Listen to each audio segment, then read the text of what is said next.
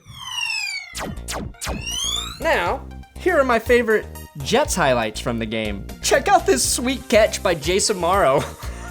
Yeah, Geno Smith sucks because his receivers fucking suck. And the announcers, Ian Eagle and Dan Fouts, were just as bad. How many things did the announcers get wrong?